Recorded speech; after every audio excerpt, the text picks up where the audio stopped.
Another frequent target of the president's attacks is the news media. Today, more than 300 newspaper editorial boards took the extraordinary step of publishing a coordinated message. A free press is central to our democracy, and journalists are not the enemy of the state. It was sparked by a call out from the Boston Globe. Papers big and small across the country responded, including the Florida Times-Union in Jacksonville. They were one of just two large circulation daily papers to endorse then-candidate Trump in 2016. And editorial page editor Mike Clark joins me now.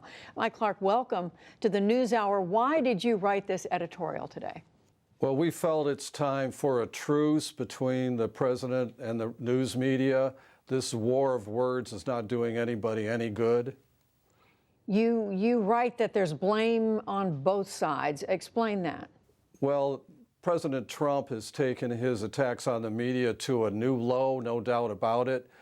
But a lot of the media has fallen into his trap and taken this on as a war. And that doesn't help the general public when they're trying to determine what's right and what's wrong about the media. If we just go to our ideological corners, people don't know what to believe. Let's talk first for just a moment. What is it about what the president has said that you think has inflamed this, if you will? Well, the way he attacks the reporters on his public appearances is actually kind of scary. And I'm afraid that it's going to lead to violence against the people that are actually covering him.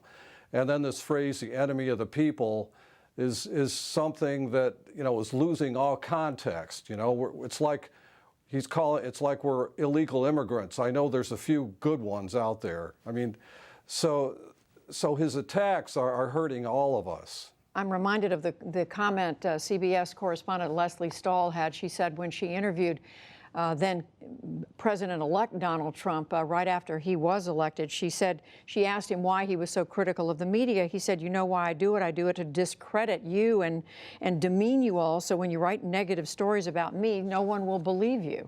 And he's not the first one to do that. Charlie Sykes in his book talked about how the conservative media has managed to smear the entire news media universe, so that a lot of conservatives don't believe anything they hear out of the news media.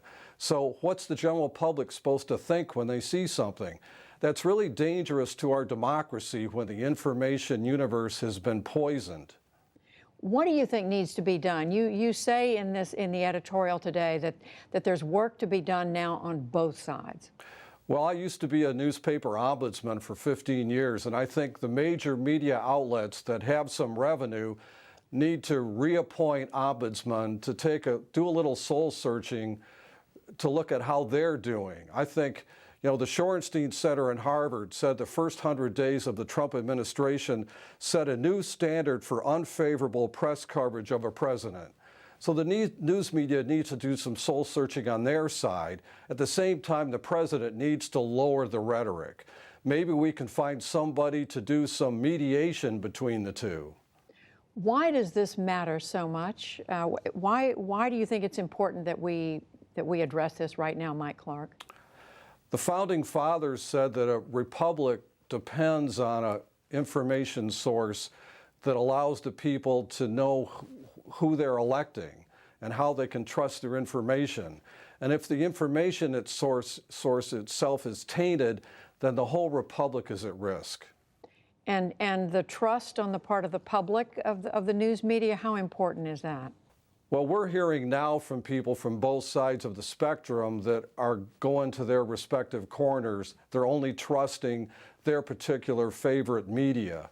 And that's not going to work when we have some big issues that require all of us to work together. We need to have some common ground on information. And right now, we're not even agreeing on basic facts anymore. Well, it is a fraught time, no question.